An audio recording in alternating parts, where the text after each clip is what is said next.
a living history production.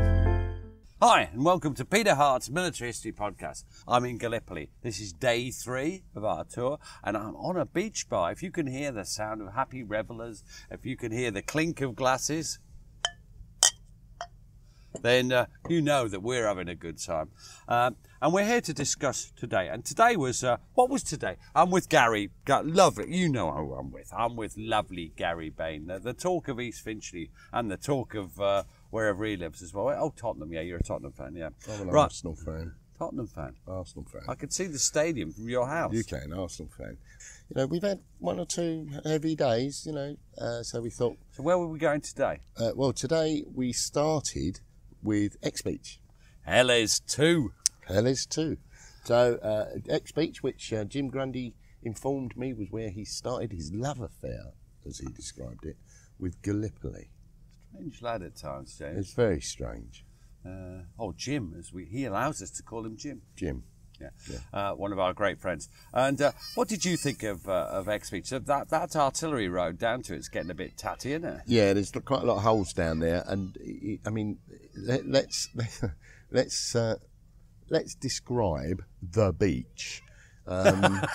It's about I don't know, 10 feet wide, if that, and it's a narrow strip, and there's no way on God's green earth I would describe that as a beach. Yeah, and behind it there's a sort of earth and an occasional rock cliff. Yeah. There were exactly how many, can you remember, Gary? After all, I did tell you quite clearly on the beach. I briefed everybody in the group, so you will have it at your fingertips. 12.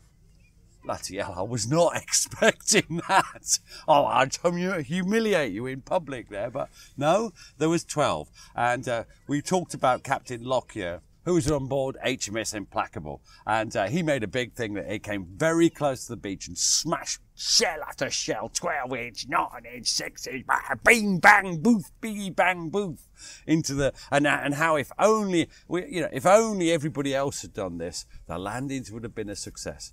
Well, I think it probably was effective, wasn't it? In what it set out to achieve. Well, it did seem to cause a bit of a spoiling of the day for the 12 men who were there. We did mention that you can still see the Nordenfeld that was there at one end of it, and that was placed on the. It's in front of the Royal Fusiliers Museum. That's great fun. We only spent a short while there. There's not much to see. So we hopped back on the coach. We did. And then where did we go then? Well, we headed down towards Gully Beach and Gully Ravine. Yeah, we like that, don't we? We do. It was incredibly hot today. Those of you that know Gully Ravine know that you get very little, if any, air and breeze while you're down there. It's hard work, isn't it? So we started on the beach. What did we see on the beach? Well, there's lots of things still there. So you've still got the lighter that infamously, and I used the word correctly today, General Maud was being encouraged through the medium of poetry to hurry up and get into. Yeah. Well, no, that's a different one. That's where he was in, and it ran aground, and he walked all the way around to W Beach. I'm glad you picked that up. You see, you haven't read my book properly, have you? What is that book called? I've read the first 10 pages. Well, that's quite good for you. Yeah. To be absolutely fair, it is quite good. I like that Nigel Steele one. Yeah, Nigel Steele was always your favourite. Yeah. Or was it Richard Van Emden? Oh, he was written some books on Gallipoli. I must read some of his. So we went from the beach. We went to Joe Murray's Well. Now, we're not exaggerating here. We are privileged to be able to stand and talk about Joe Murray's Well when you yourself interviewed the man. 30 hours, I believe you say. I can't remember. It's a lot. And it's quite. I should imagine it's quite strange for you to be standing next to the well that man built all that time I met. ago. When did I? About 1984. Yes, I knew him, and it's strange. It is. He was only 88 then, I think. So that's younger than you are now. in Earth years, yes. But I am, of course, an alien, as people have commented before. Yeah. But so then, really, it's a matter of moving. We move. It's the Great Gully Ravine Walk. why do we do it? I do We're it. stupid. I do it because I really find it interesting to walk along one of the great communication channels, one of the great where the Turks couldn't see you from up on Achi Baba. It's just concealed. It provides everything. You're in your logistics. You know how important that valley No, was. it's very important, and I think, you know, what was it, about 6 or 7 kilometres in length, something like that. I don't know. Longy. But it you know, it's pretty easy I in think terms so. of the walk. You have to watch your footing every now and again. Well, yeah, you definitely could twist your ankle. Yeah, and you don't do it alone. That's very important. Anybody listening who's thinking about coming to Gallipoli, do not walk Gully Ravine alone. No. And then I think halfway down, interestingly, they're sort of carrying out some deforestation there. No, it's not that. I've found out since what it is from Bulent. They're driving a road through to join up to the other, and the road will go down Artillery Road and now up the other one across, and then across to Cape Helles. It's not the end of the world. No, it's their country as well, of and course. absolutely, we both accept that. But what was pleasing to both of us, we saw all this deforestation for these roads, and we were worried about Derrick's Dump. Now, Derrick's Dump is not the phaecal offerings of our lovely Scottish chum. It is actually a dump of old 1915 tin cans that he designed. Yeah, so you've got some McConaughey's there and some bully beef cans. They're clearly identifiable. No, bully beef cans are the same as they are now. In fact, I think they're still Frey Bentus. Yeah, I think you're right. But and it's amazing, really, because I think the first time I saw them was 2 or 3 years ago, I think. And you know, they're still there. Well, we don't tell anybody where they are. That helps, because otherwise somebody might take them. Yeah, that's true. But it's great. They're a bit less dramatic than they were, but they are still really interesting. You can see the shape of the McConaughey's. And we talked a bit about the food they had, and we revisited my old joke. Cheese made to make your mouth water. Bacon. Yeah, that's the other one, yeah. Yeah. So that was good. And then continuing, I mean, it is a hard slog in heat, so we continued that. And there were a couple of challenging areas where people had to get down low underneath the foliage and stuff like that. I mean, you didn't have much problem there, but I'm practically on the floor. Yeah. But as we mentioned, dear listeners, we're on a beach and children are enjoying themselves. And so they should, Gary. So they should. They're on their holidays, unlike us on a serious battlefield. Yes, we are on a serious tour. battlefield tour. There is no enjoyment on our tours. Well, there's never any enjoyment on a Peter Hart battlefield tour. No, you're absolutely... Oh, that could be our new strap line. Yeah, it could be. What was the other one you thought of, Gary? Well, I thought, originally, Peter Hart battlefield tours, not all scars are physical. Yeah, I think that'll have the punters absolutely pouring through the door.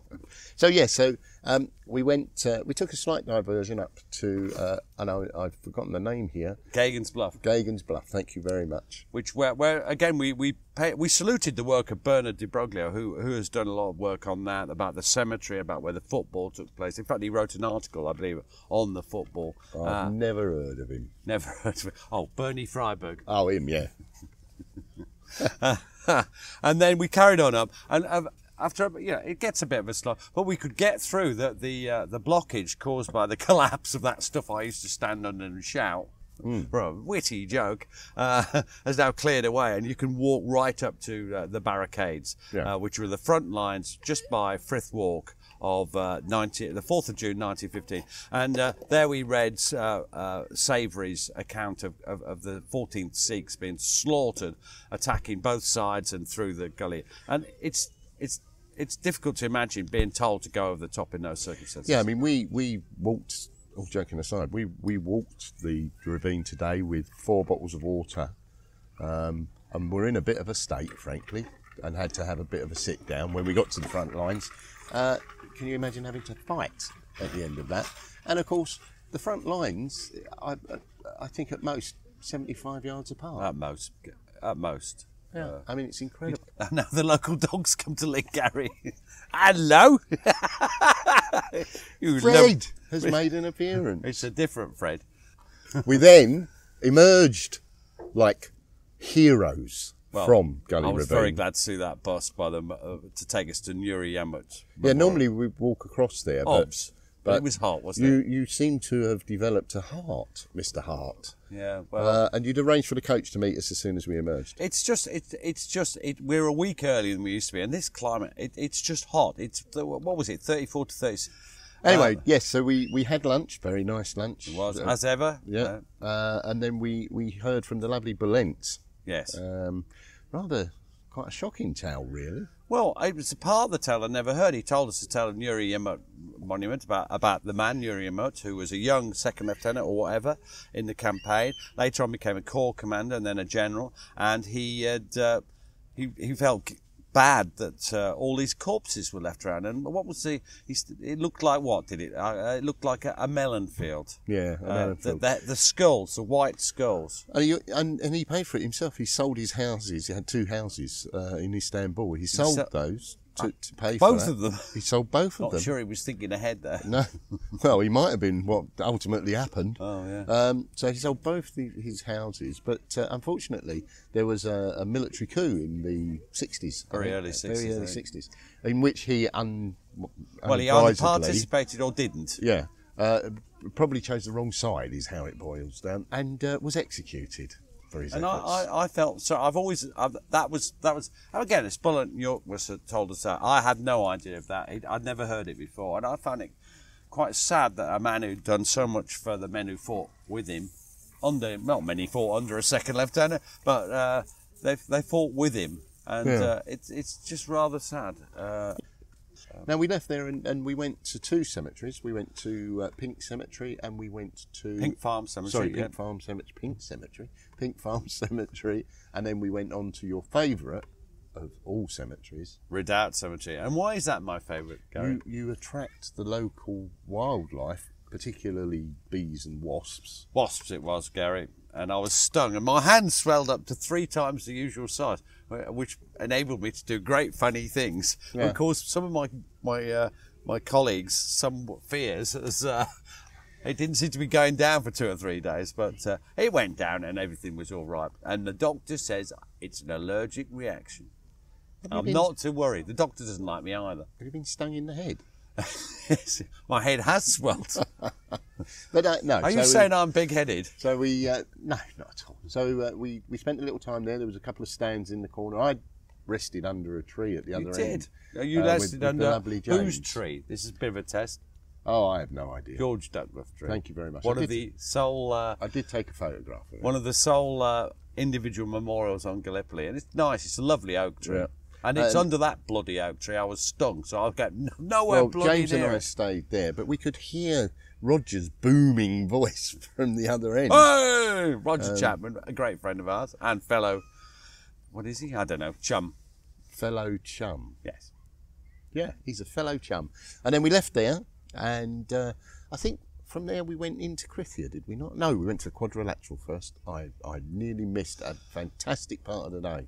Oh, so we'd been to the French Memorial 2 days before, and the Quadrilateral, smashed to bits by heavy artillery fire in many ways, a scene of devastation, of death and destruction. We read some quotes to illustrate the nature of the fighting. There was one awful one about maggots and ooze running out of a leg, hanging out of a trench. That was actually at the Harrica, but it's just the same thing at the Quadrilateral. And then I gave you one to read, didn't I? You did.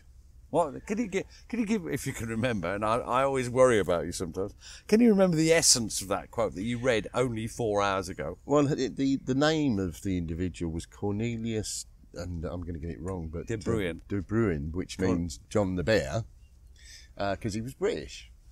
Oh. What was his real name? Dick Cheney. Dick Cooper. Just make it up. And his real name was Jean de Bruin. No. Dick Cooper. Dick Cooper. And that caused I felt that caused a frisson. Well, it did allow me to do the reading in his natural accent. Yes, that was funny. And what accent would that be? Would it be North London? North London. But he described how they would go out and recover cigarettes from tobacco. or tobacco from the Turkish dead, and that the Turkish seem to have a high quantity. And he crawled out and he gathered some tobacco, and he rolled himself a cigarette, which he lit and immediately choked on because why would that be? Was it too strong? Was it too strong for him? Was it too strong? Is Turkish tobacco too strong for Dick Cooper? No. The unfortunate Turkish soldier had been dead for some time, and his putrefying body had basically tainted the tobacco. He immediately threw the tobacco away. No, he didn't. He immediately... He was in the French Foreign Legion. He immediately made about 20 fags and took them back and give them to his mates and watched them light them all up and be sick from the taste, which we think is a great example of the sort of humour. And will be in our book, I believe, that Matt has commissioned from us. It's very kind of Matt to go. Oh, such an advance. I wasn't expecting a £10,000 advance, were you? No, I don't think he was expecting that. He told me it was the same rate as the book I've just written for him. He said, I'll get bugger all and I'll get it when he chooses. Those are his words to me. But it was interesting because the quadrilateral is one of the early clearances that they did 2 or 3 years ago. And what I was really pleased to see, we mentioned that they're leaving the roots in to sort of help protect the trench systems and from erosion and from the weather and conditions. But this has started to grow back, which I was really pleased to see. So slowly. Yeah, but it's growing. They're not going back and keeping it clear. They're allowing it to grow, which I think will preserve them for a longer period. It's sensible, isn't it? So that they can have, they will clear one bit 1 year, and then leave it for 5 years, 10 years, and then clear another bit. And that for us as people who visit the battlefield, that's not a problem. You see something for 3, 4, 5 years, and then it becomes difficult again. You can still see it if you want to, but then you've got something, they've cleared something else. And I would just salute the work they do on this clearance. I think it's marvellous, and I don't think there's anything wrong with it at all. No, not at all. Because some people say, it exposes it to ruin. Well, what's the point of it being there if you can't see it? Yeah, and we went to the quadrilateral first year I came with you. Oh, it's a nightmare. And it was awful getting in there. I mean... And when you got in there, what perception did you have of it? You got no perception at all, particularly as you didn't have a map. Probably was lost. Now, so where did we go from there? Well, we then nipped down to where the Royal Naval Division they attacked, and we were particularly interested in the Hood Battalion, weren't we? Now, this is attacking from Parsons Road across on the 4th of June 1915, the big attack, the Battle of the 4th of June, and we featured our favourite. Again, from the well and everything, but we featured Joe Murray very highly because he was probably the greatest person I'd ever interviewed in a 30, 40-year career, whatever it was. But you've interviewed me. Yeah, that was a minor highlight. You're so funny. And the, I mean, what did you think of it's his memory, isn't it? We played a tape from him first. Yeah. And with his Geordie, I don't know what that is. That's your best Scottish impression. He was doing a Geordie. Oh, God. But we played it, and it's quite amazing. It does a countdown, 5, 4. Yeah, as they all do. And then he missed it, but he's got the added detail. I think he missed number 3 or 4 because young Lieutenant Cocky, sub-lieutenant. He'd hate me calling him Cocky. He walked past it. I think Parsons missed number 3 or 4. And then after 2 minutes to go, 1 minute, and it's just amazing. What a memory he has. It's like he's watching it, and he told me, when I went back to see him years later, he told me it was like a film in his head. Now, you bank things for films in your head, don't you? I do, yeah. And I would heartily recommend people to buy... well, it's got 2 titles, but the paperback version is Gallipoli 1915. I think the hardback is Gallipoli as I Saw It. Yeah, that'll cost you 20 or 30 quid now, because it came out in 1963 or 4. The paperback, I think... Couple of quid, yeah. £2 or £3. 5 at most. Very well worth buying. And then, of course, listen to the Imperial War Museum tapes. You find that by I think he's Joseph to the War Museum. Joseph Murray, IWM, into the internet will get it out. There's just the 22.5 hours to listen to. Keep you busy for a I'll couple. keep you busy, yeah. If you think our podcast's so long, try listening to that. Yeah, and then we sort of did a reading after that. I read a couple of pieces from Joe, And there was a bit of acting towards the end of it, wasn't there? yeah, Joe, he describes how he's retreating back to the first trench, and he describes how he was originally going to step into the trench, but discovered there was some Turks occupying that So what trench. does he do? Well, he leaps over, but he's given a bit of help by one Johnny Turk, who basically bayonets him in the arse, but not thrusting, just a little nick in his nick. And what? How did I try and bring this sort of scene You to life? stabbed me in my arse with a walking stick. Brought the whole scene to life. So what then? What do we do then? From there, I think we did go into Krithia. We did. And this is Museum all and ice cream time. museum and ice cream time. So we paid for everyone to go in the museum, and how many went into? We paid for 18, I think, and 6 went into the museum. But that's because a lot of them had been before with different trips. But the chap was only interested in you. Every time I've seen him, he kisses you, and I think the restrictions for COVID-19 Held him back, mate. Yeah, I think he looked very frustrated. Though. He looked frustrated, and we just You bumped. elbowed. We elbowed that new traditional form of greeting. He's a lovely man. He gave me a great big bag of almonds, and what a lovely man he is, and what a lovely museum he's got. Can you open those almonds? No, I can't. So from there, we had our ice creams, had a bit of a rest, and it was needed. And then we went up to Achibaba. Achibaba, yeah, and that was good. We went up to the viewing platform, and from there we could see the tactical importance of Yes, and you made the point, I thought, really well, very, very soon after we got up there. It is a tactically important position, but it wasn't in any way strategically important. No, it doesn't give you anything. It doesn't give you any strategic objective. The strategic objective, if you like, is the Narrows, and they're dominated by one thing, and that's Kilid Bahir, which Bülent Yorkmas calls the big bastard. And there's a reason that you see when you're up there, isn't there? I mean, we went. What we did was we climbed up. We looked at there's a viewing platform which I hate. From there, it's well sighted. It's got one small thing. We'll discuss that perhaps in a moment. It's a brilliant viewing platform. You can see the whole of Helles. It makes it obvious why it's important that the artillery could see. If 5 men walked past the Helles, well, it wasn't there, but in the Helles area above WB, they'd see it. Yeah. It's just a question of shortage of shells that prevented them.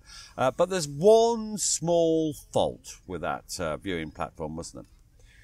Well, yeah, I mean, once you're up there, if you then want to continue beyond it, To look at the back. to look at the back, which would give you the view of Kilid Bahir, Or the Narrows. or the Narrows, because you can't see them from the viewing platform, you'd have to either go all the way back down the stairs and then all the way back up, all the way back down the stairs and then up the road, or, if you're very brave and stupid.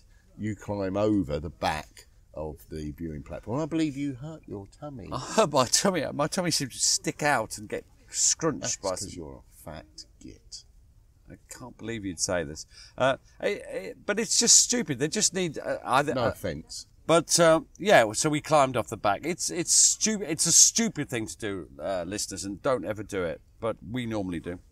And then we went up there, and you gave a really good description of the stupidity, for want of a better word, in getting bogged down in limited objectives instead of remembering what was the strategic objective. Now, whether it was achievable or not ever is a different question, but we did get bogged down in local activities. Well, it just became trying to capture. I always say capture H12. That always springs to my mind. We must capture H12. Why? It's on the way to part of the vineyard or somewhere. It's on the way to Krithia. Krithia is not an objective. It's just a little village in the middle of nowhere. No. Then you have to get Achibaba. Well, you get Achibaba. But what about the ground between Achibaba and Kilid Bahir. What did you think as you looked at it? I mean, I asked you the question. I'll ask you again on tape. There it is. You look ahead of you, and it's rough ground. It's really rough ground. There's hill after hill after hill, deep valley, flat-bottomed valley with hills on the other side, and then the mighty rise up to the heights of Kilid Bahir. And I remember, it still haunts me sometimes when I asked you, I said, Gary, you with your long military service, you look at this. What would you do? How do you feel as you look at this objective? What would you do as faced with such a military trial? And you gave me an answer that has stuck in my mind. What was that answer? I wouldn't want to do it naked. You wouldn't want to do it naked. Or would I? Well, I think we'll leave the listeners to decide that for themselves. And that was it for another day. And thank you for listening to our podcast. It's goodbye from me, Peter Hart. I'm lovely. And goodbye from who? Gary Bain. Lovely, Gary. Cheers, Pete. Take it easy. And can you put your clothes back on now? Yeah, sure.